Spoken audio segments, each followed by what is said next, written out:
الحمد لله نحمده ونستعينه ونستغفره ونؤمن به ونتوكل عليه ونعوذ بالله من شرور أنفسنا ومن سيئات أعمالنا من يهده الله فلا مضل له ومن يضلل فلا هادي له ونشهد أن لا إله إلا الله وحده لا شريك له ونشهد أن سيدنا وشفيعنا ومولانا محمدا عبده ورسوله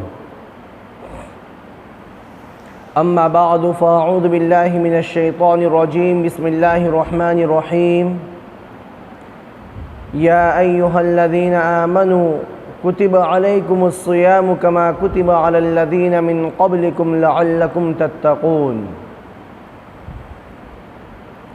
صدق الله العظيم وصدق رسوله النبي الكريم ونحن على ذلك لمن الشاهدين والشاكرين والحمد لله رب العالمين.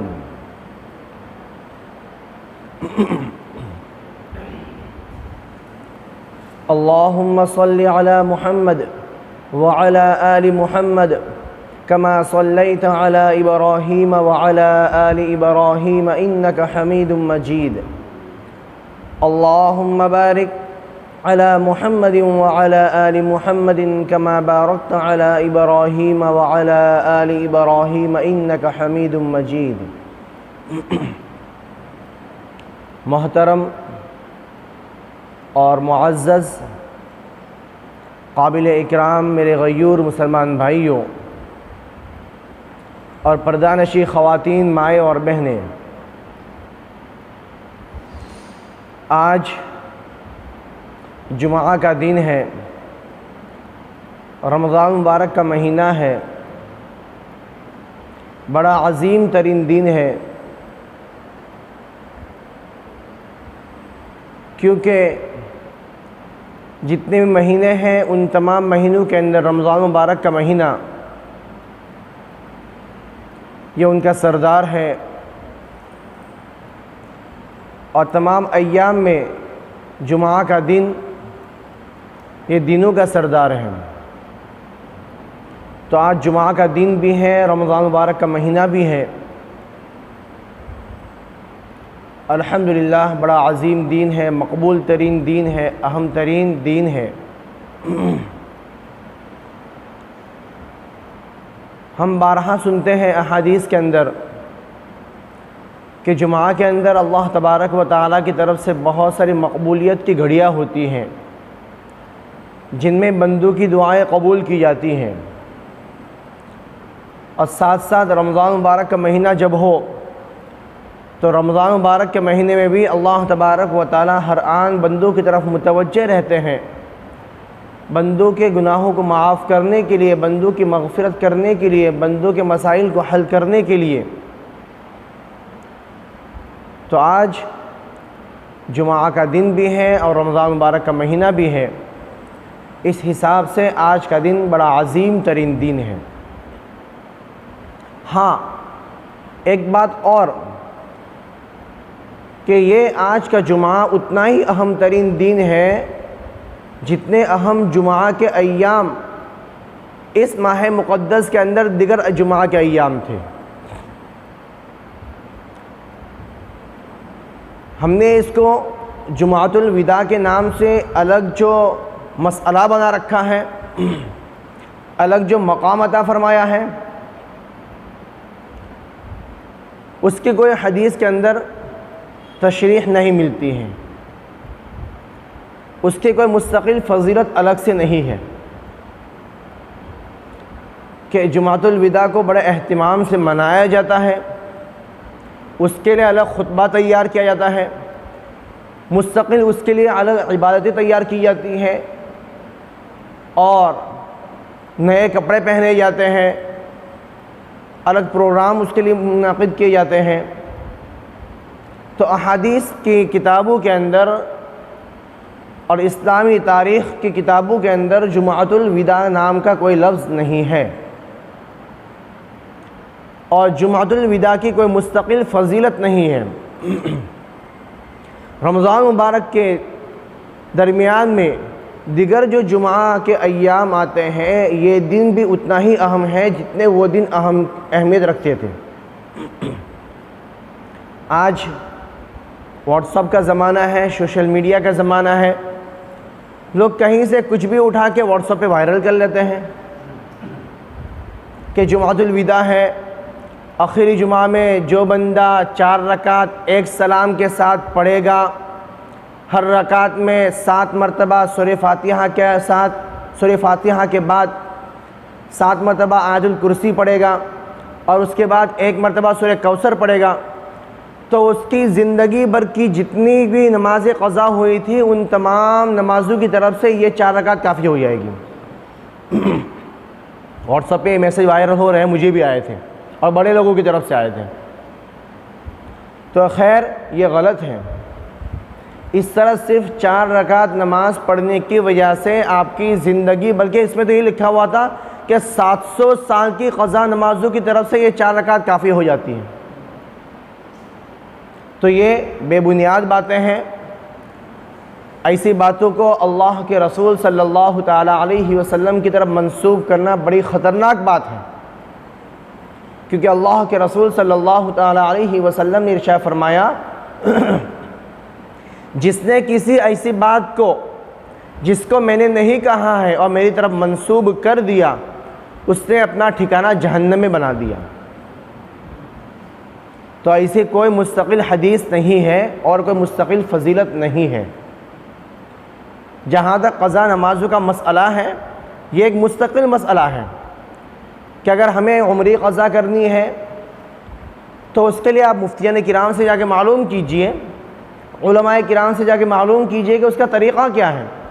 ایک ایک نماز کی قضا مستقل کرنی ہوتی ہے، ایسا نہیں کہ آپ نے 4 رکعت پڑھ لیے 700 سال کی طرف سے جتنی نمازیں قضا ہوئی تھی ان تمام نمازوں کی طرف سے اس کا فدیہ ادا ہو جائے گا، ہرگز نہیں۔ ایک ایک نماز کی قضا پڑھنی ہوتی ہے۔ ہاں، احادیث کے اندر کچھ ایسی نمازیں ہیں کہ جن کے پڑھنے سے آپ کے گناہ صغیرہ معاف ہوتے ہیں، جس طرح کہ صلاۃ التسبیح ہے۔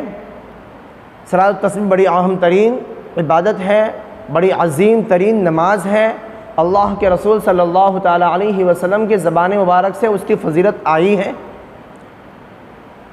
تو صلاۃ التسبیح ایسی ہے کہ اگر ہم وہ اس نیت کے ساتھ ادا کرتے ہیں تو امید ہے کہ ہمارے اگلے پچھلے گناہ معاف ہو جائیں گے، لیکن گناہ بھی کون سے؟ گناہ کبیرہ نہیں، گناہ صغیرہ، جو چھوٹے چھوٹے گناہ جو بھول چوک سے ہم سے سرزد ہو جاتے ہیں اور ہمیں اس کے بارے میں وہ ہم گمان بھی نہیں ہوتا ہے، تو ایسے گناہ صغیرہ اللہ کے فضل سے امید ہے کہ ایسی نمازوں کے پڑھنے سے، ایسی نماز یعنی کہ صلاۃ التسبیح وغیرہ کے نماز پڑھنے سے ایسے گناہ معاف ہو سکتے ہیں، اللہ کے فضل سے امید ہے۔ میں صلاۃ التسبیح کا لوگ بہت بار پوچھتے ہیں تو اس کا طریقہ بتا دوں، جو سب سے آسان طریقہ ہے۔ صلاۃ التسبیح کی نماز اللہ کے رسول صلی اللہ تعالیٰ علیہ وسلم نے اپنے چچا حضرت عباس رضی اللہ عنہ کے سامنے ہدیتاً پیش کی تھی۔ اے میرے چچا، آپ کو کوئی ایسا ہدیہ نہ بتاؤں، ایک ایسا تحفہ نہ دوں کہ جس کی وجہ سے آپ کے پچھلے تمام گناہ معاف ہو جاوے؟ تو تحفتاً اللہ کے رسول صلی اللہ تعالیٰ علیہ وسلم نے اپنے چچا حضرت عباس رضی اللہ تعالیٰ عنہ کو یہ صلاۃ التسبیح کا طریقہ ارشاد فرمایا۔ اس کا طریقہ کیا ہے؟ 4 رکعت نفل نماز صلاۃ التسبیح کی نیت سے پڑھنا ہے۔ 4 رکعت کے اندر 300 مرتبہ تیسرا کلمہ سبحان اللہ والحمد للہ ولا الہ الا اللہ واللہ اکبر ولا حول ولا قوت الا باللہ العلی العظیم پڑھنا ہے۔ 4 رکعت میں 300 مرتبہ پڑھنا ہے، یعنی کہ ہر رکعت میں 75 مرتبہ 75 مرتبہ پڑھنا ہے۔ اس کی ترتیب یوں ہوگی کہ ہم نیت کریں گے اللہ اکبر، اس کے بعد ثنا پڑھیں گے، ثنا پڑھنے کے بعد سورہ فاتحہ پڑھنے سے پہلے اعوذ باللہ اور بسم اللہ پڑھنے سے پہلے 15 مرتبہ یہ تیسرا کلمہ پڑھیں گے 15 مرتبہ، اس کے بعد اعوذ باللہ پڑھیں گے، بسم اللہ پڑھیں گے، سورہ فاتحہ پڑھیں گے، جو چاہے وہ سورت پڑھیں گے، یہ سب پڑھ لیے۔ اس کے بعد ہم رکوع میں جاتے ہیں، تو رکوع میں جانے سے پہلے 10 مرتبہ تیسرا کلمہ پڑھیں گے، 25 ہوا۔ رکوع میں جائیں گے 10 مرتبہ پڑھیں گے، 35۔ رکوع سے اٹھتے ہیں سمیع اللہ لمن حمیدہ ربنا ولک الحمد، ادھر 10 مرتبہ پڑھیں گے، 45۔ پھر وہاں سے سجدے میں جائیں گے 10 مرتبہ پڑھیں گے، 55۔ سجدے سے اٹھ کر 2 سجدوں کے بیچ میں جہاں بیٹھتے ہیں وہاں 10 مرتبہ پڑھیں گے، 65۔ دوسرے سجدے میں جائیں گے تب پھر پڑھیں گے 10 مرتبہ، 75۔ ایک رکعت میں 75 مرتبہ ہو گیا۔ اب ہم جب دوسری رکعت کے لیے کھڑے ہوں گے تو کھڑے ہوتے ہی ہم کیا پڑھتے ہیں؟ سورہ فاتحہ سے اسٹارٹ کرتے ہیں، سورہ فاتحہ سے شروع کرتے ہیں۔ تو سورہ فاتحہ سے پہلے 15 مرتبہ۔ اب ہمیں ترتیب یہ سمجھ لینی ہے کہ ہر رکعت میں سورہ فاتحہ سے پہلے 15 مرتبہ، رکوع میں جانے سے پہلے 10 مرتبہ، رکوع میں جانے کے بعد 10 مرتبہ، رکوع سے کھڑے ہو کر 10 مرتبہ، پہلے سجدے میں 10 مرتبہ، 2 سجدوں کے درمیان میں 10 مرتبہ، دوسرے سجدے میں 10 مرتبہ، یہ ہو گئے 75 مرتبہ۔ یہ دوسری رکعت۔ اس کے بعد ہم التحیات کے لیے بیٹھیں گے، قاعدے میں بیٹھیں گے، التحیات پڑھیں گے۔ التحیات پوری پڑھنے کے بعد پھر کھڑے ہو جائیں گے۔ کھڑے ہو کر ترنت ہم سورہ فاتحہ پڑھتے ہیں۔ تو ہم نے کیا بتایا قاعدہ کہ سورہ فاتحہ سے پہلے 15 مرتبہ، تو 15 مرتبہ یہ تیسرا کلمہ پڑھیں گے۔ پھر رکوع سے پہلے 10 مرتبہ، رکوع میں جانے کے بعد 10 مرتبہ، رکوع سے اٹھ کر 10 مرتبہ، پہلے سجدے میں 10 مرتبہ، 2 سجدوں کے درمیان میں 10 مرتبہ، پھر دوسرے سجدے میں 10 مرتبہ، سیدھا کھڑے ہو جائیں گے۔ کھڑے ہو کر پھر سے 15 مرتبہ، چوتھی رکعت میں ایسے ہی پوری کریں گے۔ اس کے بعد آخر میں قاعدے میں بیٹھیں گے، التحیات پڑھیں گے، درود شریف پڑھیں گے اور ثنا پڑھیں گے، اس کے بعد سلام پھیر لیں گے۔ یہ پوری صلاۃ التسبیح کا بہت آسان طریقہ ہے۔ یہ رکعت فرداً پڑھنے والی ہے، یہ رکعت فرداً با جماعت صلاۃ التسبیح کی نماز کو با جماعت نہیں پڑھ سکتے۔ جتنی بھی نوافل نمازیں ہیں ان کو فرداً پڑھنا مسنون ہے، اس کو با جماعت نہیں پڑھ سکتے ہیں، صرف تراویح کو چھوڑ کر، کہ تراویح سنت موقدہ ہے، تراویح الگ ہے، تراویح ایک الگ چیز ہے، تو تراویح با جماعت پڑھنا مسنون ہے۔ باقی تراویح کے علاوہ جتنی بھی نمازیں ہیں ان کو فرداً پڑھنا ہے۔ ایک بات تو یہ ہو گئی۔ تو ابھی جو آج تقریباً 28واں روزہ ہے، آج کی جو آنے والی رات ہے یہ 29 شب ہے، طاق راتوں میں سے ہے۔ اللہ تبارک و تعالی جتنی توفیق دے اتنی زیادہ ہمیں عبادت کرنے کی کوشش کرنی چاہیے۔ اس کے بعد سب سے اہم ترین جو رات آتی ہے لیلۃ الجائزہ کے نام سے ہم جس کو تعبیر کرتے ہیں، وہ رات چاند رات ہے۔ خیر ابھی تو لاک ڈاؤن ہے، ہماری مائیں بہنیں یا مرد حضرات شاپنگ کے لیے نکلنے والے نہیں ہیں، ورنہ اکثر یہ رات شاپنگ کی نظر ہو جایا کرتی تھی، اور لوگ شاپنگ کی وجہ سے اس رات کے اندر اہم ترین جو عبادتیں تھیں اللہ تبارک و تعالیٰ کی طرف سے جو رحمتیں نازل ہوتی تھیں اس سے محروم رہ جایا کرتے تھے۔ یہ وہ رات ہے کہ اس رات میں اور اس کے بعد آنے والی صبح میں، اس کے بعد آنے والے دن میں اللہ تبارک و تعالیٰ فرشتوں کے سامنے فخر فرماتے ہیں، اے میرے فرشتوں اب تم ہی بتاؤ کہ میرے وہ بندے اور میری وہ بندیاں جن کی پیدائش پہ تم نے اعتراض کیا تھا، کہ تم نے یہ کہا تھا کہ ہم تیری عبادت کے لیے ہیں، کیا ہم تیری عبادت کے لیے کافی نہیں ہیں، تو انسان کو کیوں پیدا کرتا ہے؟ آج میرے بندوں نے، میرے بندیوں نے اپنے جذبات کو کنٹرول کرتے ہوئے، اپنے جذبات کو دباتے ہوئے، اپنے تقاضوں کو دباتے ہوئے، کھانے کی ضرورت کو، پینے کی ضرورت کو، اپنی تمام ضرورت کو دباتے ہوئے میری عبادت کو پورا کیا ہے۔ اب تمہیں بتاؤ کہ اس مزدور کی مزدوری کیا جس نے اپنا کام پورا کر دیا ہو۔ فرشتے کہتے ہیں باری تعالیٰ اس مزدور کی مزدوری یہ ہے کہ اس کو پوری اجرت دے دی جائے۔ اللہ تبارک و تعالیٰ جلال میں آ جاتے ہیں، میرے عزت کی قسم، میرے جلال کی قسم، میرے علو مرتبہ کی قسم، میں آج ان تمام بندوں کی مغفرت کر دوں گا، ان کی تمام دعاؤں کو پورا کروں گا۔ ان کی تمام مسائل کو حل کر دوں گا۔ اور پھر عید کے دن فرشتے آواز لگاتے ہیں قوموا مغفورا لکم، تم کھڑے ہو جاؤ، آج تمہاری مغفرت کی جا چکی ہے۔ اتنا اہم ترین دن ہے، تو ہمیں لیلۃ الجائزہ یعنی چاند رات کے دن اللہ تبارک و تعالیٰ سے خوب مانگنا ہے، اللہ تبارک و تعالیٰ کے سامنے گڑ گڑانا ہے۔ اللہ تبارک و تعالیٰ ہمارے تمام مسائل کو حل فرما دے وے، تمام ضروریات کو پورا فرما دے وے۔ یہ دنیا کے اندر کرونا وائرس کی شکل میں اللہ تبارک و تعالیٰ کا جو عذاب ہم پر نازل ہوا ہے، اللہ تبارک و تعالیٰ اس کا خاتمہ فرماوے۔ تو یہ مانگنے کی چیزیں ہیں، یہ عبادتیں ہیں، اور یہ اس کے اہم ترین گھڑیاں ہیں۔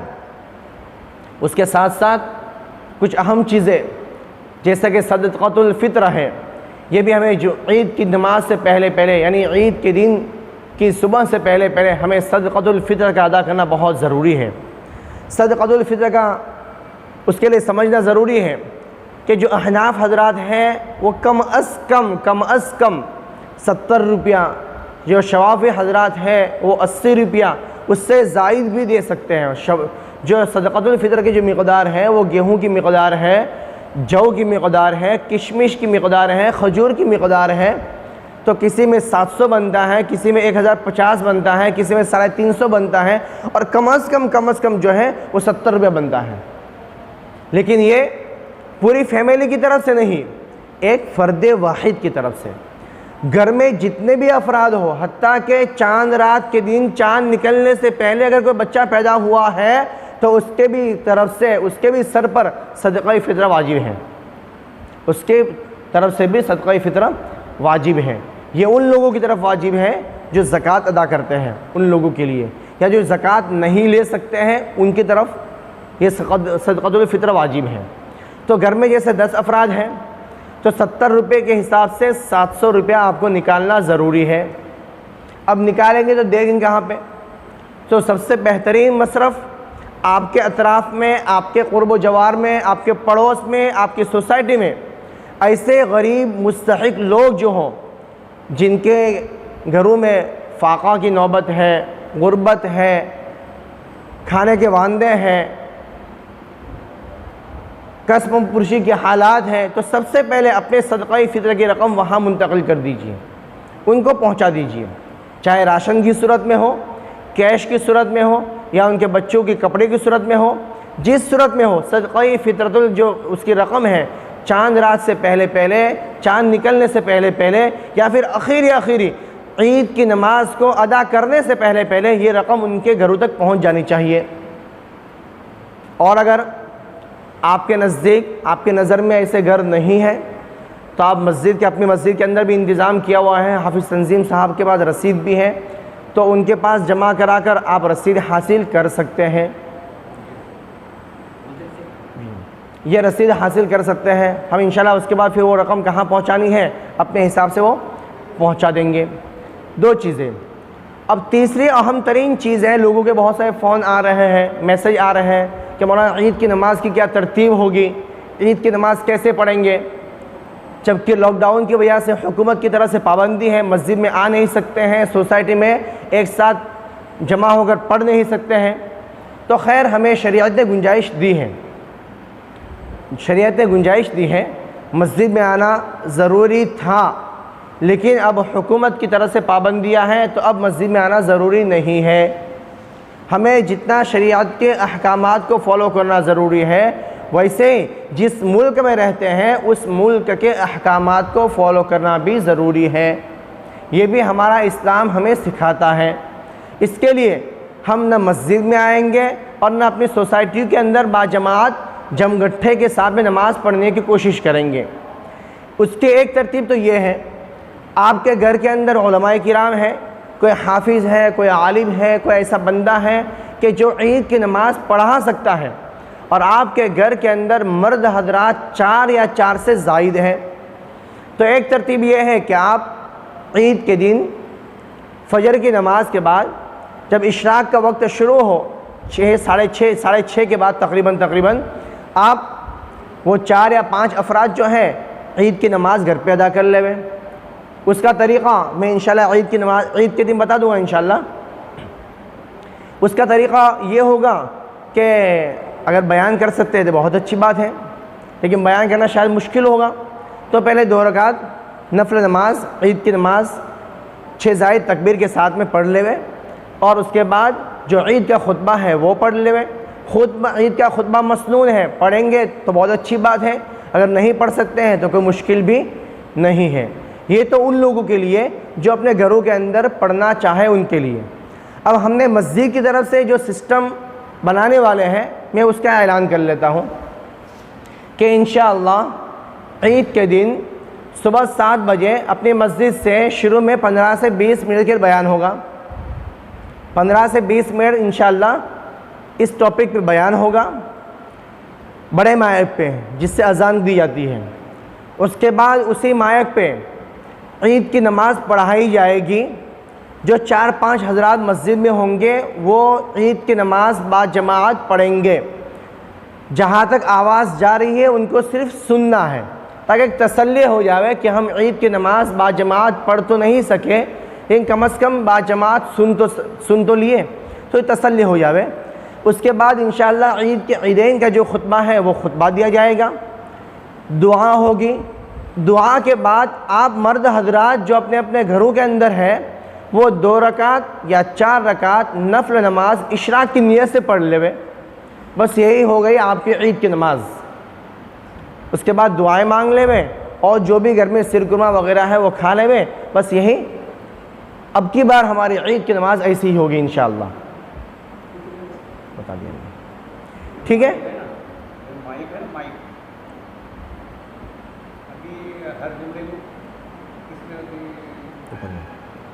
ہاں ٹھیک ہے، انشاءاللہ یہی ترتیب رہے گی۔ اور بھی اگر کچھ مسئلے مسائل معلوم کرنے رہیں گے تو آپ فون کر لیجئے، معلوم کر سکتے ہیں فون کر کے۔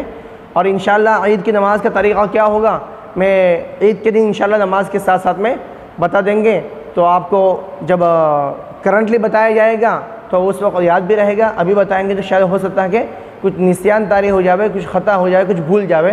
دعا کیجیے اللہ تبارک و تعالی ہمیں ان کہیں سنی باتوں پر عمل کرنے توفیق عطا فرمائے۔ وآخر دعوانا الحمدللہ رب العالمین۔